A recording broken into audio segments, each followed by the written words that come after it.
Hello friends, welcome to my channel PCS with Chauhan. Guys, मेरा नाम है कीरत चौहान। यहाँ हम लूसेंट की जो सामान्य ज्ञान यानी कि जीके की बुक है उसे हम कर रहे हैं, जो कि आपकी पीसीएस प्री एग्ज़ाम के लिए इम्पॉर्टेंट है, आपकी वनडे एग्ज़ाम के लिए इम्पॉर्टेंट है। तो दोस्तों, अभी जो हमारा इसमें चल रहा है वो है इतिहास। इतिहास में भी आपका मेडिवल इंडियन हिस्ट्री चल रहा है, यानी कि मध्यकालीन भारत चल रहा है। तो यहाँ पे ये टॉपिक्स हैं जो कि हम यहाँ पढ़ने वाले हैं। अभी फ़िलहाल हमारा यहाँ पे सल्तनत काल चल रहा है। तो दोस्तों, आप चाहें तो इंस्टाग्राम पे मुझे फॉलो कर सकते हैं। व्हाट्सएप पे कोई क्वेरी है तो आप मैसेज करके पूछ सकते हैं। और गाइस, अगर आपको मेरी वीडियोस पसंद आए तो वीडियोस को लाइक किया करिए, एंड चैनल को सब्सक्राइब नहीं किया है तो चैनल को सब्सक्राइब कर लीजिए। बाकी सब्जेक्ट की घटना चक्र भी आपको मेरे चैनल की प्लेलिस्ट में मिल जाएगी, आप वहाँ से जाके पढ़ सकते हैं। और गाइस, शेयर करिए जितना हो सके, ठीक है। थोड़ा सा सपोर्ट दीजिए, करा करिए।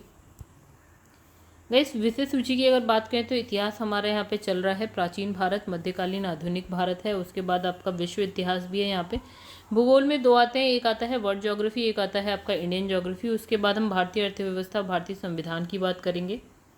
उसके बाद हम भौतिक विज्ञान, रसायन विज्ञान, जीव विज्ञान और साइंस एंड टेक्नोलॉजी की बात करेंगे। जो अपडेट होगा उसको देखेंगे हम लोग, ठीक है। और खेल कूद में कंप्यूटर, ये सब देखेंगे। जो अपडेट होगा उसके साथ हम पढ़ेंगे, पुराना नहीं पढ़ेंगे। चलिए आगे बढ़ते हैं। तो गाइस, हमने कल क्या क्या पढ़ लिया था लास्ट वीडियो में। हमने जैसे लाइक गुलाम वंश हमने कर लिया था, हमने खिलजी वंश भी कर लिया था, हमने तुगलक वंश भी कर लिया था, उसके बाद हमने सैयद किया था, उसके बाद लोधी वंश किया था। तो ये सब करने के बाद हम बात करेंगे सल्तनत कालीन शासन व्यवस्था की। तो यहाँ लिखा है कि जो केंद्रीय प्रशासन का मुखिया कौन होता था उस वक्त, होता था सुल्तान, राइट। तो यहाँ लिखा है कि बलबन और जो अलाउद्दीन था उसके समय में क्या है, अमीर प्रभावहीन हो गए। मतलब कि जो शक्ति है ज़्यादातर क्या, मोस्टली इन्हीं पे आ गई। बलबन और अलाउद्दीन जो कि सुल्तान होता था, इसी में सारी शक्तियाँ। अमीरों का महत्व जो है आपका चरमोत्कर्ष पे था। कब था?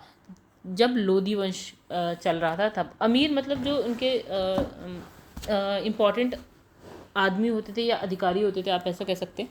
तो उनका जो मतलब महत्व कब था, बहुत ज़्यादा, जब लोधी वंश था। और लोधी वंश का जो हमने सबसे लास्ट पढ़ा था ना, वो लोधी वंश पढ़ा था। अच्छा, इसमें लिखा है सल्तनत काल में मंत्री परिषद को क्या बोल रहे हैं, यहाँ पे लिखा है मजलिस ए खलवत कहा जाता था, ठीक है। जो मंत्री परिषद होती थी, जिसे हम आज मंत्री परिषद कहते हैं, उसे बोलते थे मजलिस ए खलवत, ओके। फिर यहाँ लिखा है बार ए खास। बार ए खास क्या है, इसमें सुल्तान सभी दरबारियों, खानों, अमीरों, मलिकों, क्या रईसों को बुलाता था। किसमें? आपका बारे खास में। अच्छा, बारे आजम होता था, ठीक है। इसमें क्या होता था, राजकीय कार्यों का अधिकांश भाग पूरा करता था कौन? सुल्तान, ठीक है। अब देखिए, यहाँ पे मंत्रियों से संबंधित विभाग की बात की गई है। जैसे सबसे पहले यहाँ पे वजीर। वजीर मतलब जैसे प्रधानमंत्री, ठीक है। सुल्तान का जो प्रधानमंत्री होता था वो क्या करता था, राजस्व विभाग का प्रमुख होता था। तो गैस, ये सबसे इंपॉर्टेंट आदमी हो गया, और वही क्या देख रहा है, पैसे से रिलेटेड चीज़ देख रहा है। तो सबसे इंपॉर्टेंट पैसा होता है, और सबसे इंपॉर्टेंट यहाँ पे वजीर है, यानी कि प्रधानमंत्री है। अच्छा, यहाँ पे लिखा है मुशरिफ ए मुमालिक, ठीक है। यहाँ लिखा है महालेखाकार, ठीक है। इसका जो विभाग था वो क्या, प्रांतों अन्य विभागों से प्राप्त जो आय है या व्यय है उसका लेखा जोखा करना, ठीक है। अब यहाँ पे लिखा है मजमू आदर, ठीक है। यहाँ लिखा है उधार दिए गए धन का हिसाब रखना, ठीक है। ये कोई नहीं पूछ रहा। अच्छा, यहाँ पे लिखा है खजीन। खजीन मतलब होता है कोषाध्यक्ष, ये याद रखिएगा। और फिर लिखा है आरिज ए मुमालिक, ठीक है। दीवाने अर्ज अथवा सैन्य विभाग का प्रमुख होता था, इंपॉर्टेंट है, याद रखिएगा। फिर लिखा है सद्र सुदूर, यानी कि धर्म विभाग और दान विभाग का प्रमुख होता था, ठीक है। धर्म विभाग तो वैसे कोई नहीं पूछ रहा, दान विभाग आप समझ सकते हैं। काजी उल कज़्ज़ात मतलब सुल्तान के बाद जो है न्याय का सर्वोच्च अधिकारी है, इसको याद रखिए। फिर लिखा है बरीद ए मुमालिक, यानी कि गुप्तचर विभाग का प्रमुख अधिकारी, याद रखिए। फिर लिखा है वकील दर, यानी कि सुल्तान की व्यक्तिगत सेवा की देखभाल कर, ये बकवास है, कोई नहीं पूछेगा। दीवाने खैरात, यानी कि दान विभाग, याद रखिएगा। फिर यहाँ पे है दीवाने बंदगा, बिल्कुल। दास विभाग भी याद रखिएगा। दीवाने क्या लिखा है, इस्तिहाक, यानी कि पेंशन विभाग, कोई नहीं पूछ रहा, ठीक है। आगे बढ़ते हैं। अब यहाँ लिखा है विभाग, और उस विभाग को बनाने वाला सुल्तान कौन था। जैसे यहाँ लिखा है कि दीवाने मुस्तक राज, यानी कि वित्त विभाग जो था उसे किसने बनाया था, अलाउद्दीन खिलजी ने बनाया था, ठीक है। फिर दीवाने को ही जो है कृषि विभाग है, मोहम्मद बिन तुगलक ने बनाया था, बहुत इंपॉर्टेंट है, याद रखिएगा। फिर है दीवाने अर्ज सैन्य विभाग, इंपॉर्टेंट है, बलबन ने बनाया था, ठीक है। फिर है दीवाने बंद का जो है फिरोज शाह तुगलक ने। देखिए, अब फिरोज शाह तुगलक की बात करें तो इसने क्या क्या बनाया, ये सारे इंपॉर्टेंट है, ठीक है। तो फिरोज शाह तुगलक ने दीवाने बंद का, दीवाने खैरात, दीवाने इस्तिहाक बनाया, ठीक है। चलिए, यहाँ लिखा है सुल्तान जो है सल्तनत काल में दीवाने रियासत दीवाने रियासत। तो गाइस दीवाने रियासत तभी हमने, ठीक है। तो सल्तनत काल में जो है दीवानी रियासत धार्मिक मामलों, पवित्र स्थानों, योग्य विद्वानों और धर्म परायण लोगों को क्या है वजीफा देता था, ठीक है। कौन देता था? दीवानी रियासत, इंपॉर्टेंट है, ठीक है। इसका जो अध्यक्ष मतलब इसका जो अध्यक्ष प्रमुख यहाँ सदर होता था, और जो सदर होता था जो साधारण प्रधान काजी होता था, और ये न्याय विभाग का भी अध्यक्ष होता था। तो यानी कि जो अध्यक्ष है वो कौन है? सदर। न्याय विभाग का भी यही होता था। अच्छा, फिर है दीवाने इंशा, ये भी इंपॉर्टेंट है। दीवाने इंशा एक विभाग है जो राज्य के पत्राचार से संबंधित था, ठीक है, इंपॉर्टेंट है, याद रखिएगा। साम्राज्य के विभिन्न भागों में चल रही गतिविधियों की पूर्ण जानकारी के लिए दूतों की नियुक्ति की जाती थी, और ये दूत जो है बरीद कहलाते थे। यानी यहाँ पे बात हो गई दूत मतलब हो गए बरीद, ठीक है। फिर है शासक के सबसे ज़्यादा जो है विश्वासपात्र लोग ही मुख्य बरीद के पद पर होते थे, मतलब ठीक है, जो दूत होते थे उनको क्या बोला इन्होंने? बरीद। फिर यहाँ लिखा है लोक निर्माण विभाग की स्थापना। लोक निर्माण विभाग इंपॉर्टेंट हो गया, फिरोज शाह तुगलक ने की, और ये विभाग जो है नहरों और क्या है सार्वजनिक भवनों का निर्माण करता था, ठीक है। तो गाइस इंपॉर्टेंट हो गया, किसने करा है? फिरोज शाह तुगलक ने। अच्छा, सल्तनत अनेक प्रांतों में बटा हुआ था, जिसे हम क्या बोलते थे? इक्ता या सूबा बोलते थे, और यहाँ जो शासन है वो नायब या फिर बली या मुक्ति द्वारा होता था, ठीक है। यानी इसने कहा प्रांत किस में बटा हुआ है? इक्ता, और यहाँ शासन नायब बली या मुक्ति द्वारा होता था, ठीक है। फिर है इक्ताओं, ये जो इक्ताओं को शिको यानी कि जिलों में बांट दिया गया था, और यहाँ का जो अधिकारी है शिकदार होता था, ठीक है, जो क्या है एक सैनिक अधिकारी था, ठीक है। चलिए आगे बढ़ते, यहाँ लिखा है राजस्व यानी कि कर व्यवस्था की बात करते हैं, तो यहाँ लिखा है उश यानी कि मुसलमानों से लिए जाने वाले भूमि कर, तो ये इंपॉर्टेंट है, याद रखिएगा। फिर यहाँ पे लिखा है खराज, ठीक है, गैर मुसलमानों से लिए जाने वाला भूमि कर, याद रखिएगा। जकात मुसलमानों पर धार्मिक कर होता था, संपत्ति का कितना होता था? 40% होता था, याद रखिएगा। इकता जजिया भी याद रखिएगा, गैर मुसलमानों पर धार्मिक कर होता था, ठीक है। तो यहाँ पे एक नोट लिखा है, इसको भी पढ़ लेते हैं। यहाँ लिखा है खम्स, ठीक है, याद रखिएगा। लूटा हुआ धन है, ये खम्स बोलते थे, ठीक है, इंपॉर्टेंट है, याद रखिएगा।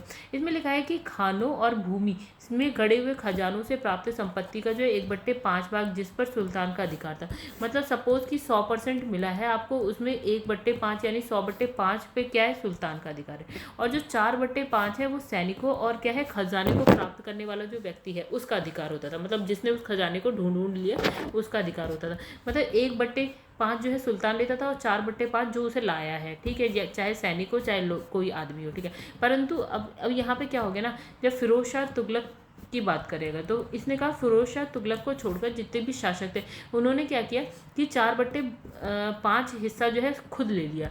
देखिए अगर ये वाले 1/5 सुल्तान के पास रहता था तो वो अकेला फिरोज शाह तुगलक था जिसने ऐसा किया, ठीक है, ये वाला।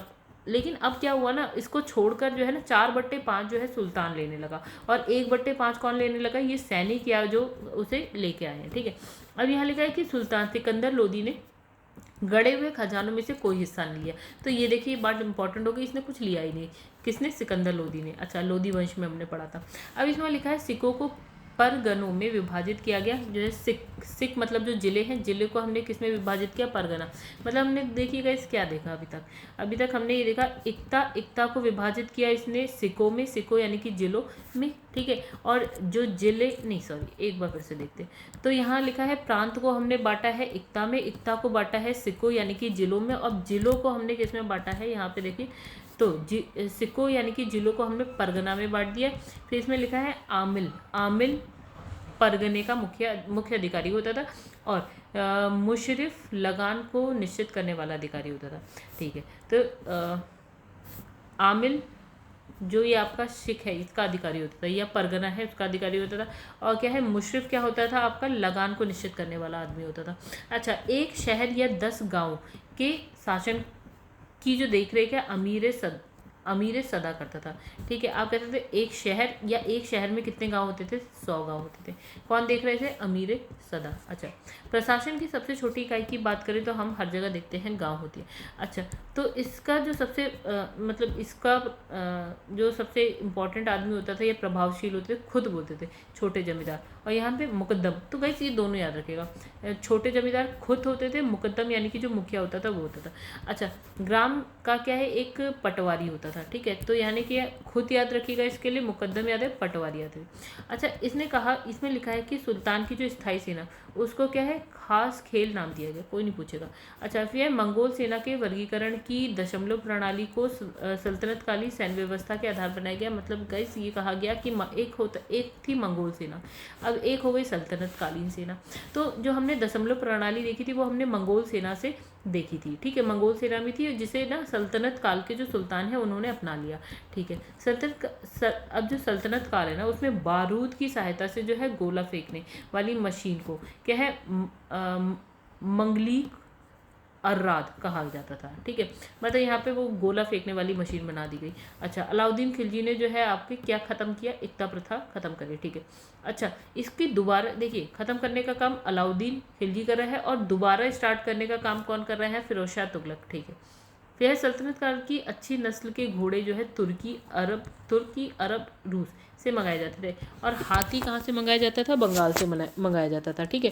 तो गाइस ये सारी चीज़ें इंपॉर्टेंट है। अब यहाँ पे एक और चीज़ देते, यहाँ पे लिखा है 10 अश्वारोही, मतलब होता था एक सरे खेल, ठीक है। अब 10 सरे खेल क्या होता था, एक सिपह सलार होता था, 10 सिपह सलार बराबर एक अमीर होता था, 10 अमीर बराबर एक मलिक होता था, और 10 मलिक बराबर होता था एक खान, ठीक है। तो गाइस ये जो है याद रखिएगा कि एक हो गया यहाँ पे अश्वरोही, फिर है सर एक खेल, ठीक है। तो अगर आप यहाँ पे 10 अश्वरोही खड़े कर दिए तो ये मिलके क्या बनाते थे, एक सरे खेल बनाते थे, और 10 सरे खेल मिलकर क्या बनाते थे, एक सिपह सलार, 10 सिपह सलार मिलकर एक अमीर, और 10 अमीर बराबर होता था एक मलिक, और 10 मलिक बराबर होता था एक खान, ठीक है। अब चलिए आगे बढ़ते हैं। अब यहाँ पे देखिए क्या लिखा है कि सल्तनत काल में, अच्छी ये हमने पढ़ लिया। अब यहाँ सल्तनत कालीन कानूनी शरीयत, कुरान, हदीस पर आधारित थे, ठीक है गाइस, ये हम जानते हैं। फिर है मुस्लिम कानून के 4 प्रमुख स्रोत थे, क्या, एक जो मुस्लिम कानून थे, कुरान था एक स्रोत, फिर हदीस था, इज्मा था, कयास था। तो गाइस आपने कुरान और हदीस तो याद होगा आपको, तो उसके बाद याद रखना है इज्मा और कयास, ठीक है। अब यहाँ पे लिखा है कि सुल्तान जो है सप्ताह में 2 बार दरबार में न्याय करने के लिए उपस्थित होता था, ठीक है, हफ्ते में 2 बार, ठीक है। तो सल्तनत काल में जो है लगान निर्धारित करने कि जो मिश्रित प्रणाली को क्या है, मुक्ताई कहा गया, क्या करती थी, लगान को निर्धारित करती थी। भूमि की नाप जोख करने वाला क्षेत्रफल के आधार पर लगान का निर्धारण जो है मसाहत कहलाता था, और इसकी शुरुआत किसने करी थी, अलाउद्दीन खिलजी, यानी कि नाप जोख करने वाला, भूमि की नाप जोख कौन कर रहा है यहाँ पे, अलाउद्दीन खिलजी। क्या बोलते थे इसे, मसाहत बोलते थे। पूर्णतः केंद्र के नियंत्रण में रहने वाली भूमि क्या होती थी, खालसा भूमि होती थी, यानी जिसपे आप कह सकते हैं ना कि जो सुल्तान की भूमि थी, मतलब जो राजा की थी, ठीक है। अलाउद्दीन ने जो है दान दी गई जो अधिकांश भूमि को छीनकर जो है खालसा भूमि में परिवर्तित कर दिया। तो जब अलाउद्दीन खिलजी आया, इसने क्या करा, जितनी भी दान दी गई भूमि थी उसको क्या करा, अपने अंडर में ले लिया। फिर है सल्तनत कालीन मुद्रा व्यवस्था जो है चांदी के टंके और तांबे के क्या है, लिखा है दिरहम पर आधारित थी, ठीक है। अब यहाँ लिखा है देवल क्या है, सल्तनत काल में क्या है, अंतर्राष्ट्रीय बंदरगाह के रूप में प्रसिद्ध था, ठीक है। क्या है, अंतर्राष्ट्रीय देवल, अंतर्राष्ट्रीय बंदरगाह, ठीक है। यहाँ पे देखिए क्या लिखा है, इस स्थान प्रसिद्धि के कारण, क्यों, वो जो स्थान है वो क्यों प्रसिद्ध है, ठीक है। यहाँ पे लिखा है सरस्वती, यानी अच्छी किस्म के चावल के लिए जो है सरस्वती प्रसिद्ध था। फिर इसमें लिखा है अनहीवाड़ा मतलब व्यापारियों का तीर्थ स्थल के रूप में अनहीवाड़ा को जाना जाता था। फिर है सतगांव, मतलब रेशमी रसोइयों के लिए, ठीक है। फिर यहाँ पे लिखा है आगरा जो है नील उत्पादन के लिए प्रसिद्ध था। फिर है बनारस की बात करें तो सोने चांदी और जो है जड़ी के काम के लिए ये प्रसिद्ध था, ठीक है। अब यहाँ पे देखिए गाइस लिखा है, नेक्स्ट जो हम पढ़ने जा रहे हैं वो है विजयनगर साम्राज्य, ठीक है। यानी कि हमने अगर सल्तनत काल की बात कर ली, सल्तनत काल दिल्ली सल्तनत की हमने बात कर ली पूरी, ठीक है। उसके बाद हम जो है नेक्स्ट जो हमारा पार्ट आता है ना, यानी चैप्टर आता है, वो है विजयनगर साम्राज्य। चलो इसे भी देख लेते। तो इसकी जो स्थापना है अगर हम बात करें तो 1336 में हुई है। किसने करी है, हरिहर और बुक्का ने करी है, दोनों भाई थे, ठीक है। अब इसमें जो 5 भाइयों के परिवार के अंग थे, मतलब 5 भाई थे जिसमें से 2 थे हरिहर और बुक्का। अच्छा, तो इसका जो विजयनगर का अर्थ क्या होता है, इसका मतलब होता है जीत का शहर, ठीक है। अब जो ये बंदे हैं ना हरिहर और बुक्का, इनने क्या करा, विजयनगर साम्राज्य की जो स्थापना है विद्यारण्य संत से आशीर्वाद प्राप्त करा और उसके बाद करी, मतलब ये इनको मानते होंगे विद्यारण्य संत को, ठीक है। अब इन्होंने क्या है अपने पिता यानी कि संगम के नाम पर क्या है, संगम राजवंश की स्थापना करी। यानी जो विजयनगर साम्राज्य में राजवंश था वो था संगम राजवंश। ठीक है, तो विजयनगर साम्राज्य की जो राजधानी थी वो थी हम्पी। आप हम्पी अभी आप देखते होंगे ना, कहाँ पे है, कर्नाटका में, राइट। तो हम्पी, ठीक है, तो ये राजधानी थी वहाँ पे। अभी हम बात कर रहे हैं ना साउथ की, ठीक है, अभी तक हम नॉर्थ की बात करते हैं, अभी विजयनगर की बात करें तो हम साउथ में, ठीक है। तो यहाँ पे लिखा है विजयनगर साम्राज्य के खंडहर क्या तुंगभद्रा नदी पर स्थित है। ठीक है, अभी अगर आप देखेंगे तुंगभद्रा नदी पे आपको ये साम्राज्य का अवशेष मिलेंगे। ठीक है, तो इसकी जो राजभाषा थी तेलुगु थी। देखिए हम साउथ में चल रहे हैं। ठीक है, अब यहाँ पे लिखा है संगम वंश के प्रमुख शासकों की बात कर ले। तो गाइस देखिए यहाँ पे ना ये याद कर लीजिएगा, ठीक है, तो इंपॉर्टेंट है, लाइन से याद रखिएगा। तो जैसे सबसे हरिहर बुक्का तो हम जानते हैं, तो हरिहर, फिर बुक्का प्रथम, फिर हरिहर द्वितीय आ गया है। अब उसके बाद ये देखिए, तो हरिहर हो गया, बुक्का हो गया, फिर हरिहर हो गया। ठीक है, 3 हो गए। तो ये तो याद हो गए होंगे, इसमें कुछ नया है ही नहीं।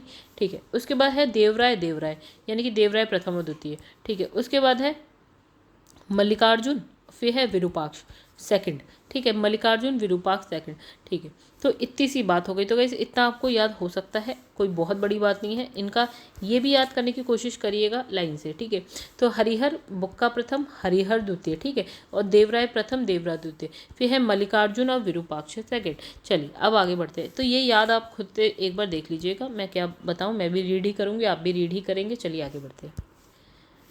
तो यहाँ लिखा है कि जो हरिहर बुक्का है वो पहले वारंगल के काकतीय शासक यानी कि प्रताप रुद्र देव के क्या थे, सामंत थे। ठीक है, कहाँ के, वारंगल के काकीय शासक यानी कि प्रताप रुद्र देव के क्या थे, सामंत थे। कौन थे, हरिहर और बुक्का। अच्छा, विजयनगर साम्राज्य का क्रमशः निम्न वंशों ने जो है शासन किया।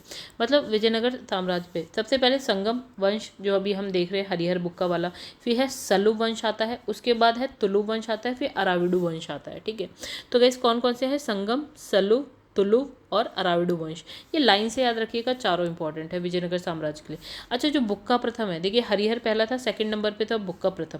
तो बुक्का प्रथम ने जो है आपका वेद मार्ग प्रतिष्ठापक की उपाधि धारण करी। तो याद रखिएगा गाइस, इंपॉर्टेंट है। फिर आता है उसके बाद जो है बुक्का प्रथम के बाद कौन आता है, हरिहर द्वितीय आता है। तो ये जो है ना सबसे पहला जो है, इसने जो है सबसे पहले महाराजाधिराज की उपाधि धारण करी। ठीक है, तो बुक्का प्रथम ने कौन सी उपाधि धारण करी, यहाँ पे वेदमार्ग प्रतिष्ठापक की, और जो हरिहर द्वितीय है उसने महाराजाधिराज की उपाधि धारण करी। अच्छा, एक इटली जो अभी हम देखते हैं ना, वहाँ का एक यात्री था जिसका नाम था निकोलो कांटी। ठीक है, ये कहाँ आता है, विजयनगर साम्राज्य में यात्रा करने पर क्या है, देवराय प्रथम के शासनकाल में आया था ये। ठीक है, मतलब इटली का जो यात्री है निकोलो कांटी, कब आया था ये, देवराय प्रथम के शासनकाल में आया था। अच्छा, ये देवराय प्रथम ने ना तुंगभद्रा नदी पर क्या करा था, एक बांध बनाया था, ताकि क्या होता है, जल की कमी को दूर करने के लिए नगर में नहरें ला सके, मतलब सिंचाई के लिए आप कह सकते हैं। तो सिंचाई के लिए उसने जो है आपका हरिद्रा नदी पर भी बांध बनवाया, मतलब एक तो बनाया तुंगभद्रा नदी पर बांध बनवाया सिंचाई के लिए। अच्छा, और हरिद्रा नदी पर भी बांध बनाया। संगम वंश का जो सबसे प्रतापी राजा था, शक्तिशाली, वो था आपका देवराय द्वितीय था। ठीक है, इसे इमाडी देवराय भी कहा जाता था। तो इम्पॉर्टेंट है, याद रखिएगा। अब इसमें लिखा है एक फारसी राजदूत था जिसका नाम था अब्दुल रज्जाक। ये जो है ना देवराय द्वितीय के शासनकाल में यहाँ आता है विजयनगर साम्राज्य में। अच्छा, इसके अनुसार ना, यानी कि अब्दुल रज्जाक के अनुसार जो विजयनगर में पुलिस वालों का वेतन जो है वैश्यालय की आय से दी जाता था, मतलब दिया जाता था। ठीक है, अब यहाँ तेलुगु कवि हैं जिनका नाम है श्रीनाथ। तो ये क्या हुआ कि ये कुछ दिनों तक जो है देवराय सेकंड है ना उनके दरबार में रहे। अब बात है फरिश्ता है, फरिश्ता एक बंदा था। अच्छा, उसके अनुसार जो है देवराय द्वितीय ने अपनी जो सेना है उसमें 2000 मुसलमानों को भर्ती किया था और उन्हें जो है जागीरें दी थी। 2000 मुसलमान और उन्हें जागीरें दी। अच्छा, एक अभिलेख में क्या हुआ कि देवराय द्वितीय को जग बेटकर यानी कि हाथियों का शिकारी कहा गया। ठीक है, और इसने जो है संस्कृत ग्रंथ यानी कि महानाटक सुधा निधि एवं क्या है ब्रह्मा सूत्र पर जो है भाष्य लिखा, टीका लिखा, भाष्य लिखा। ठीक है, चलिए, तो इसमें लिखा है अब नेक्स्ट था एक मल्लिकार्जुन शासक था। ठीक है, इसको मल्लिकार्जुन को जो है प्रोण देव राय भी कहा जाता था। सालुव नरसिंह ने विजयनगर में दूसरे राजवंश यानी कि सालु वंश की स्थापना करी गई। यहाँ पे टाइम पीरियड है 1485 से लेकर है 1506 तक है। ठीक है, यहाँ पे देखिए अभी हमने पढ़ा कौन कौन से राजवंश, एक तो संगम आया, दूसरा आया था सालु। अब हम बात करें सालु वंश। अच्छा, स्थापना कौन कर रहा है सालु वंश की? कहाँ गया कहाँ गया कहाँ गया कहाँ गया, ये रहा। तो देखिए सालु राजवंश ये रहा। ठीक है, तो कौन है इंपॉर्टेंट बंदा हो गया? सालु नरसिंह। ठीक है, अब यहाँ पे लिखा है तुलुप वंश की स्थापना किसने? वीर नर सिंह ने की है। वीर नरसिंह ने करी है। देखो सालुव के बाद जो तीसरा है वो है आपका तुलुप वंश। ठीक है, तो गैस इसकी किसने करी है? वीर नर सिंह ने। अच्छा, तो तुलुप वंश का जो सबसे महान शासक था याद रखिएगा कृष्णदेव राय था। अच्छा, 1509 को ये शासक बनता है। सालु कह तिम्मा कृष्णदेव राय का योग्य मंत्री और सेनापति था। और यहाँ बाबर ने अपनी आत्मकथा यानी कि बाबरनामा में कृष्णदेव राय को भारत का सर्वाधिक शक्तिशाली शासक बताया है। तो गाइस जो ये वाली बात है ना, सालु तिम्मा जो है सेनापति था। ठीक है, ये अगर नहीं भी याद होता है कोई बात नहीं, लेकिन देव राय कृष्ण देव राय की बात करिए तो ये जो है ना, बाबर ने अपनी जो आत्मकथा थी ना बाबरनामा में, इसने कहा कि भैया भारत का सबसे शक्तिशाली शासक यही है। कौन? कृष्णदेव राय। ठीक है, तो इसके शासनकाल में क्या होता है ना, एक पुर्तगाली यात्री होता है जिसका नाम है डोमिगोस पायस, वो विजयनगर आता है। ठीक है, तो कृष्णदेव राय के दरबार में जो है ना तेलुगु साहित्य के 8 सबसे सर्वश्रेष्ठ कवि रहते थे। ठीक है, हम उसको क्या बोलते थे? अष्ट दिग्गज बोलते थे। अच्छा, इनके शासन काल को जो है आपका तेलुगु साहित्य का क्या क्लासिक युग बोला जाता था। मतलब यहाँ पे जो ना तेलुगु साहित्य का मतलब की उन्नति, मतलब यहाँ पे कुछ एडिशन मतलब बेटर हुआ। अच्छा, यहाँ पे लिखा है कि जो कृष्णदेव राय है उसे तेलुगु में अमुक्त माल्याद और संस्कृत में क्या है जम्बावती कल्याणम की रचना करी है। ठीक है, तो इंपॉर्टेंट है, दोनों याद रखिएगा। फिर इसमें लिखा है पांडुरंग महात्म्यम की रचना जो है आपका तेनालीराम रामकृष्ण ने की। ठीक है, फिर लिखा है नागलपुर नामक नए नगर हजारा विट्ठल स्वामी मंदिर का जो है निर्माण कृष्णदेव राय ने करा। ठीक है, किसका? नागलपुर हजारा और विट्ठल स्वामी मंदिर का निर्माण। ठीक है, अब कृष्णदेव राय जो है ना, इसकी मृत्यु कब हो जाती है? 1529 में हो जाती है। और इसने जो है आंध्र भोज, अभिनव भोज और आंध्र पितामह आदि उपाधि धारण करी। ठीक है, फिर यहाँ लिखा है तुलु वंश का अंतिम शासक कौन था? आपका सदाशिव था। ठीक है, तो देखिएगा इस हमने क्या क्या पढ़ लिया यहाँ पे, संगम, सालुव और तुलु पढ़ लिया। अब एक बचा है अराविडू। चलिए, अंतिम शासक हमने तुलु वंश का देख लिया। अब यहाँ पे देखिए क्या लिखा है। यहाँ पे लिखा है कि राक्षसी तंगड़ी, यह हम बोलते हैं तालीकोटा, या फिर हम बोल बन्नी हट्टी का युद्ध होता है। कब होता है? 1565 में होता है। ठीक है, और इसी युद्ध के कारण क्या होता है, यहाँ पे विजयनगर का पतन होने लगता है। ठीक है, अब विजयनगर के विरुद्ध जो है बने दक्षिण राज्यों के संघ में शामिल था। ठीक है, विजयनगर के विरुद्ध बने दक्षिण राज्यों के संघ, इसके देखिए विजयनगर है और इसके विरुद्ध दक्षिण राज्यों का संघ बनता है। मतलब बहुत सारे राज्य आते हैं दक्षिण भारत में। ठीक है, कौन कौन है उसमें? एक है बीजापुर, एक है अहमदनगर, एक है गोलकुंडा और एक है बीदर। तो गैस ये सब चारों ही बहुत इंपॉर्टेंट है, याद रखिएगा। तो विजयनगर, इसके अगेंस्ट कौन कौन आ गए? बीजापुर है, अहमदनगर है, गोलकुंडा है और बीदर है। और ये चारों इंपॉर्टेंट है, याद रखिएगा। ठीक है, तो ये जो संयुक्त मोर्चे का नेतृत्व कौन कर रहा था? अली आदिल शाह कर रहा था। यानी समझ लो कि इसके और इन चारों के बीच में हो रही है लड़ाई, और यहाँ पे इसका नेतृत्व कौन कर रहा है इन चारों का? वो है अली आदिल शाह कर रहा है। ठीक है, तो ये चारों याद रखिएगा। फिर इसमें लिखा है कौन सा युद्ध है हम बात कर रहे हैं जहाँ से विजयनगर का पतन हो रहा है? ये तालीकोटा का युद्ध। नॉर्मली हम जो जानते हैं राक्षसी तंगड़ी, तालीकोटा, बन्नीहट्टी, तीनों ही नाम इंपॉर्टेंट है, याद रखिएगा। अच्छा, तो यहाँ पे लिखा है तालीकोटा के युद्ध में क्या होता है? विजयनगर का नेतृत्व कौन है? राम राय कर रहा है। ठीक है, अच्छा, विजयनगर के राजा और बहमनी के सुल्तानों के हित 3 अलग अलग क्षेत्रों में आपस में टकरा रहे। तुंगभद्रा के दोआब और यहाँ पे लिखा कृष्णा गोदावरी के कच्छार और फिर है मराठवाड़ा प्रदेश में जो है इनके जो है क्या बोल रहे हैं, हित आपस में टकरा रहे हैं। किस किस के? विजयनगर के राजा और बहमनी के सुल्तानों के हित टकरा रहे हैं यहाँ पे 3 जगहों पर। तालीकोटा युद्ध के बाद क्या होता है? सदाशिव ने तिरुमल के सहयोग से पेनुकोंडा को राजधानी बनाकर शासन करना प्रारंभ किया। विजयनगर के चौथे राजवंश की बात करें अगर हम, तो वो था आपका अराविडु वंश। ठीक है, इसकी स्थापना कौन कर रहा है? तिरुमल। इसकी स्थापना तिरुमल ने सदाशिव को अपदस्थ कर पेनुकोंडा में की। अच्छा, ये बंदा कौन है सदाशिव? तो गए चलिए ऊपर चलते हैं, याद आएगा थोड़ा बहुत। तो यहाँ पे जो हमने तुलुव, अराविडु से पहले जो तुलुव वंश था ना उसको हम पढ़ रहे थे, उसमें सबसे लास्ट में शासक था सदाशिव। तो यही लिखा है, ये लिखा है कि अराविडु वंश की स्थापना कौन कर रहा है? तिरुमल। और तिरुमल ने कैसे करी? सदाशिव को अपदस्थ यानी कि हराकर या मारकर जो भी करी, ठीक है, अपदस्थ कर क्या है? पेनुकोंडा में की थी स्थापना। ठीक है, और इस जो ये है अराविडु वंश ना, इसका जो अंतिम शासक था वो था आपका रंग तृतीय, थर्ड। ठीक है, आगे बढ़ते हैं। तो कैसे यहाँ पे लिखा है जो अराविडु वंश है, अराविडु शासक जो है वेंकट द्वितीय के शासनकाल में क्या होता है? वोडेयार ने 1612 में मैसूर राज्य की स्थापना करी। ठीक है, फिर विजयनगर साम्राज्य की प्रशासनिक इकाई का क्रम घटते हुए इस प्रकार है। देखिए, सबसे बड़ा होता था प्रांत, या हम उसको मंडल भी कहते थे। उससे छोटा होता था कोट्टम, या फिर आप कह सकते हैं वलनाडु यानी कि जिला। ठीक है, उससे छोटा नाडु या देखिए, कोट्टम वलनाडु जिला एक ही बात है। इससे छोटा होता था नाडु, उससे छोटा होता था मेलाग्राम। इसमें क्या होते हैं ना, 50 गांव का एक समूह होता था। फिर होता था उर यानी कि ग्राम, सबसे छोटा। अच्छा, विजयनगर कालीन जो सेना नायकों को हम क्या बोलते थे? नायक। ठीक है, ये नायक वस्तुतः क्या है?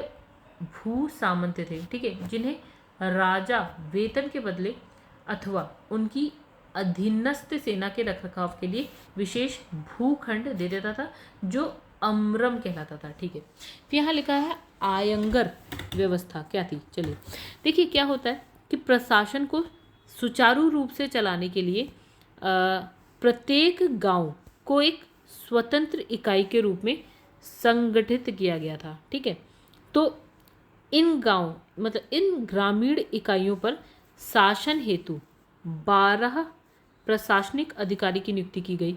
ठीक है, जिनको सामूहिक रूप से आयंगर ठीक है सामूहिक रूप से आयंगर कहा जाता था।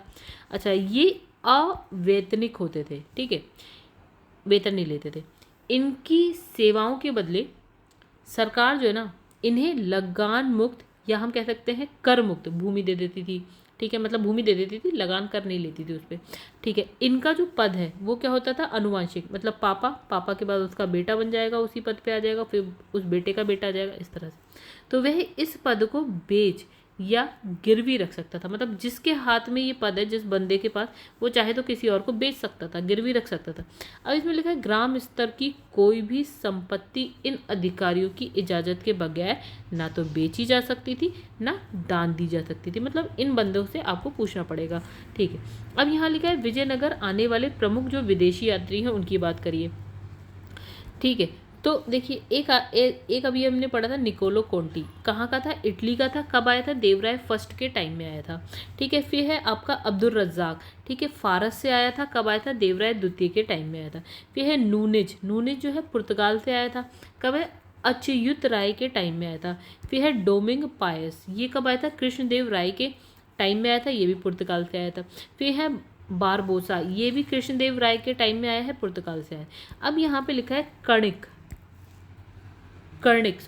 कर्णिक नामक आयंगर। अभी हमने आयंगर देखा, ठीक है, ऊपर। तो एक बंदा है कर्णिक, आयंगर ही था। उसके पास जो है जमीन के क्रय विक्रय से संबंधित समस्त क्या होते थे? दस्तावेज होते थे।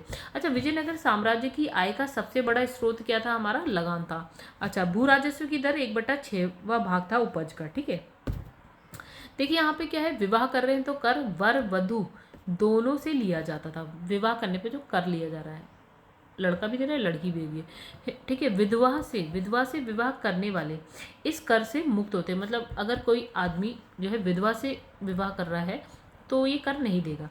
तो यह है उम्बली जो है, इसमें लिखा है ग्राम में विशेष सेवाओं के बदले दी जाने वाली लगान मुक्त भूमि की भूधारण पद्धति। मतलब जो लगान मुक्त भूमि दी जा रही है विशेष सेवाओं के बदले।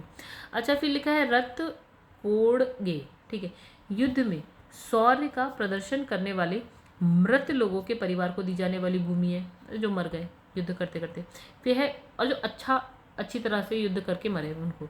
ठीक है। कुट्टगी ब्राह्मण, मंदिर या बड़े भूस्वामी जो स्वयं कृषि नहीं करते थे, किसानों को पट्टे पर भूमि दे देते थे। ऐसी भूमि को क्या बोले? कुट्टगी बोल रहे हैं। मतलब इनके पास जो है भूमि है, ठीक है, लेकिन ये खुद से कृषि नहीं कर रहे हैं, लोग किसानों को दे दे रहे हैं पट्टे पर। ठीक है, ठीक है। तो जो भूमि होती थी ऐसी, उसे बोलते थे कुट्टगी। अच्छा, वे कृषक मजदूर जो भूमि को क्रय विक्रय के साथ ही हस्तांतरित हो जाते थे, वे क्या बोलते थे? कूदी। अच्छा, विजयनगर का सैन्य विभाग जो है कदाचार कहलाता था, और इस विभाग का उच्च अधिकारी यहाँ पे लिखा है दंडनायक या सेनापति होता था। फिर है टकसाल। टकसाल विभाग को जोरी खाना कहते थे। टकसाल जहाँ पे ये सिक्के विक्के बनते थे हैं। अब यहाँ पे लिखा है आपका चेट्टियों की तरह व्यापार में निपुण दस्तकार वर्ग के लोगों को वीर पंजाल कहा जाता था। उत्तर भारत से जो है दक्षिण भारत में आकर बसे लोगों को क्या यहाँ पे लिखा है? बड़वा कहा जाता है। ठीक है, जो उत्तर भारत से दक्षिण भारत पहुंच गए। विजयनगर में जो है दास प्रथा प्रचलित थी। यहाँ मनुष्यों के क्रय विक्रय को क्या बोल रहे हैं? यहाँ पे वेश्वक बोल रहे हैं। ठीक है। अच्छा, मंदिर में रहने वाली जो स्त्रियां होती थी देवदासी कहलाती थी। इनको आजीविका के लिए भूमि या नियमित वेतन दिया जाता था, जो मंदिर में स्त्रियां रहती थी। अच्छा, विजयनगर राज्य में जो है कल्याण मंडप की रचना मंदिर निर्माण का एक विशेष अभिलक्ष्य था। ठीक है। विजयनगर की मुद्रा जो है पैगोडा, इंपॉर्टेंट है गाइस। पैगोडा या बहमनी राज्य की मुद्रा क्या है? हूण थी। ठीक है, पैगोडा और हूण। विजयनगर की पैगोडा, बहमनी राज्य की हूण थी। तो गाइस यहाँ पे देखिए ये खत्म हो गया आपका विजयनगर साम्राज्य। तो इस वीडियो में इतना ही रहने देते हैं। जो नेक्स्ट हम पढ़ेंगे, तो एक काम करते हैं, बहमनी भी कंप्लीट करते हैं। तो यहाँ लिखा है मोहम्मद बिन तुगलक के शासनकाल में 1347 में क्या होता है? हसन गंगू ने क्या करा? बहमनी राज्य की स्थापना करी। मतलब कि सल्तनत काल में मोहम्मद बिन तुगलक चल रहा था, यानी तुगलक वंश चल रहा था। उसी समय की बात है, 1347 में जो है हसन गंगू ने क्या करा? बहमनी राज्य की स्थापना कर दी। वह अलाउद्दीन हसन बहमन शाह के नाम से जो है सिंहासन पर बैठता है। और क्या लिखा है? गुलबर्गा को अपनी राजधानी बनाता है, और राजभाषा हो गई उसकी मराठी। अच्छा, इसने अपने साम्राज्य को जो ना क्या करा? 4 प्रांतों में बांट दिया। ठीक है, कौन कौन से है? गुलबर्गा, फिर है दौलताबाद, बरार और बीदर। याद रखिएगा गाइस, इंपॉर्टेंट है। ठीक है। अच्छा, इसकी मृत्यु की बात करें अगर हम, तो 1358 में हो गई। ठीक है। किसकी मृत्यु? हसन गंगू या फिर आप कह सकते हैं अलाउद्दीन हसन बहमन शाह की मृत्यु कब हो गई? 1358 में हो गई। अच्छा, अलाउद्दीन हसन के पश्चात, ठीक है, उसका जो बेटा है यानी कि मोहम्मद शाह प्रथम, ये कौन बनता है? सुल्तान बनता है। अच्छा, इसके काल में क्या होता है? सबसे पहले बारूद का प्रयोग हुआ है। ठीक है, कब हुआ? बुक्का के विरुद्ध हुआ। बुक्का जगह है, उसके विरुद्ध क्या होता है? बारूद का यूज होता है। किसके काल में होता है? मोहम्मद शाह प्रथम के काल में। अच्छा, फिर लिखा है कि भीमा नदी है, भीमा नदी के तट पर क्या होता है? फिरोजाबाद की स्थापना ताज उद्दीन फिरोज ने करी। अच्छा, फिरोज खगोलिकी को प्रोत्साहन देता था, और उसने जो है दौलताबाद के पास एक क्या है? वैधशाला बनवाई। और फरिश्ता के अनुसार क्या होता है? फिरोज फारसी, अरबी, तुर्की के अतिरिक्त तेलुगु, कन्नड़ और मराठी भाषा ये सब जानता था। यानी कि 6 भाषाएं यहाँ पे जो कि फिरोज जानता था। क्या क्या? फारसी, अरबी, तुर्की, तेलुगु, कन्नड़ एंड मराठी। और ये किसने बोला है? फरिश्ता ने बोला है। अच्छा, फिर यहाँ पे फिरोज शाह बहमनी का सबसे बड़ा कार्य प्रशासन में बड़े स्तर पर क्या है? हिंदुओं को सम्मिलित करना था। सॉरी कैसे यहाँ, तो मतलब इसने क्या करा? हिंदुओं को सम्मिलित किया। अच्छा, यहाँ लिखा है चोल और क्या है? दभोल। इसके समय के प्रमुख क्या थे? बंदरगाह थे, चोल और दभोल। ठीक है, फिर गाइस ऊपर देख लेते हैं क्या छोड़ते हैं हम। तो यहाँ पे लिखा है बहमनी वंश के प्रमुख शासक की अगर बात करें तो देखिए यहाँ पे मोहम्मद शाह प्रथम हो गया, अलाउद्दीन मुजाहिद शाह हो गया आपका, दाऊद फर्स्ट हो गया, मोहम्मद शाह सेकंड हो गया आपका, ताजुद्दीन फिरोज हो गया जिसकी अभी हम बात कर रहे थे, सिहाबुद्दीन अहमद प्रथम हो गया, अलाउद्दीन अहमद सेकंड हो गया आपका, फिर है शमशुद्दीन मोहम्मद थर्ड हो गया। ठीक है, तो यहाँ लिखा है प्रांतपति, यानी कि यहाँ पे लिखा है तरफदार के विशेष विरुद्ध। ठीक है, यहाँ लिखा है प्रांत और विशेष विरुद्ध। ठीक है, यह दौलताबाद, यहाँ पे है मसनद आली। ठीक है, फिर है बरार में, फिर है मजलिस आली, फिर है वीदर में, यहाँ पे है आजम ए हुमायूं, फिर यहाँ पे है गुलबर्गा में मालिक नायब। ठीक है, ये यही 4 नाम है गाइस। यहाँ पे है गुलबर्गा, दौलताबाद, बरार, बीदर। ठीक है, आगे बढ़ते हैं। तो लिखा है कि सिहाबुद्दीन अहमद प्रथम ने जो अपनी राजधानी है वो गुलबर्गा से हटाकर कर दी, बीदर कर दी, और इसने जो है बीदर का नाम क्या मुहम्मदाबाद कर दिया। ठीक है, अब यहाँ है मोहम्मद थर्ड के शासन काल में क्या होता है, ख्वाजा जहाँ की उपाधि से महमूद गवा यानी कि ईरानी को प्रधानमंत्री नियुक्त करा। ये ईरानी था, इसको जो है प्रधानमंत्री नियुक्त करा। मोहम्मद तृतीय के आदेश पर क्या होता है, 1482 में 70 वर्ष की अवस्था में जो है आपका महमूद गवा को क्या करा गया, फांसी दे दी गई। अच्छा, तो ये जो बंदा है महमूद गवा ने क्या है बीदर में एक महाविद्यालय यानी कि मदरसा की स्थापना करी, और इसका जो है भवन जो है 3 मंजिला मतलब 3 मंजिल था, और इसमें 1000 अध्यापक और जो है विद्यार्थी रह सकते थे। तो इन्हें जो है भोजन और जो कपड़ा भी राज्य की ओर से क्या मिलता था, मुफ्त मिलता था। अच्छा, रियाजुल इंशा नाम से महमूद गवा के पत्रों का जो है संग्रह किया गया। ठीक है, मतलब जो इसके पत्र थे उसको रखा गया है और संग्रह किया गया है, किस नाम से, रियाजुल इंशा के नाम से। अच्छा, 1470 में क्या होता है, एक रूसी आती है जिसका नाम है निकितन। ठीक है, ये बहमनी साम्राज्य में आता है। कहाँ पे आता है, 4 प्रांत है जिसमें से बीदर है, तो वहाँ आता है। ठीक है, तो बहमनी राज्य पर क्या है उस वक्त कौन था, मोहम्मद तृतीय का शासन था। अच्छा, यहाँ लिखा है बीजापुर जो है आपका बीजापुर गुलबर्गा तराफ सबसे महत्वपूर्ण में क्या है शामिल था। यहाँ पे लिखा है आपका कलीम उल्लाह बहमनी वंश का क्या था, आपका अंतिम शासक था। इसकी मृत्यु के समय क्या होता है, बहमनी राज्य 5 स्वतंत्र राज्यों में बढ़ जाता है, और इन स्वतंत्र राज्यों से संबंधित विवरण यहाँ लिखा गया है। ठीक है, मतलब बहमनी राज्य जो है 5 राज्यों में बट गया। एक हो गया आपका बीजापुर, एक हो गया अहमदनगर, बरार, गोलकुंडा और बीदर हो गया। यानी कि इंपॉर्टेंट है, याद रखिएगा, बहमनी जो है इन 5 राज्यों में बट गया। ठीक है, मतलब सपोज ये बहमनी था, अब ये क्या है 5 राज्यों में ऐसे करके बट गया। ठीक है, अच्छा, तो इसमें लिखा है जो वंश है यहाँ पे और इनके संस्थापक है और स्थापना सब लिखा है। जैसे बीजापुर की अगर बात करें तो कौन सा वंश आया, आदिल शाही वंश आ गया। ठीक है, संस्थापन का होता है यूसुफ आदिल शाह था। अच्छा, इसकी स्थापना कभी 1489 में हो गई। अच्छा, अहमदनगर की बात करें तो निज़ाम शाही वंश आता है, मलिक अहमद जो है संस्थापक था, और यहाँ 1490 में इसकी स्थापना। अच्छा, यहाँ पे लिखा है बरार की बात करें, बरार राज्य की, तो यहाँ पे है इमाद शाही वंश, और यहाँ पे लिखा है आपका फतेह उल्लाह इमाद शाह जो है इसके संस्थापक था। और फिर है ये भी कब स्थापना होती है इसकी, 1490 में। अच्छा, गोलकुंडा की बात करें, कुतुब शाही वंश आता है, और कुली कुतुब शाह इसका संस्थापक हो गया, 1512 में स्थापना होती है। बीदर की बात करें तो बरीद शाही वंश हो गया, अमीर अली बरीद इसके संस्थापक हो गए, और स्थापना होती है 1526 में। इंपॉर्टेंट है, सारे याद कर लीजिएगा गाइस। अब यहाँ लिखा है मोहम्मद प्रथम के मंत्री यानी कि सैफुद्दीन गौरी ने केंद्रीय शासन का कार्य कई विभागों में बांट दिया गया, और 8 मंत्रियों को नियुक्त किया गया। मतलब बहुत सारे विभाग बने हैं और 8 मंत्री नियुक्त किए गए हैं। मंत्री भी देख लेते हैं, उनके विभाग भी देख लेते हैं। तो यहाँ पे लिखा है वकील सल्तनत, तो दिल्ली के मलिक नायब के समान था ये। ठीक है, फिर है वकील कुल यानी कि मंत्रियों के कार्यों का निरीक्षण करता था। फिर है अमीर जुमला यानी कि जो है अर्थ विभाग का अध्यक्ष था। फिर है वजीर अशरफ जो है आपका विदेश नीति, और फिर है दरबार संबंधी कार्यों का देखता था। ठीक है, उसके है नाजिर जो है ये या अर्थ विभाग से संबंधित था। या पेशवा की बात करें तो वकील सल्तनत का सहायक होता था वजीर। ठीक है, फिर है कोतवाल की बात करें तो नगर का प्रमुख पुलिस अधिकारी होता था।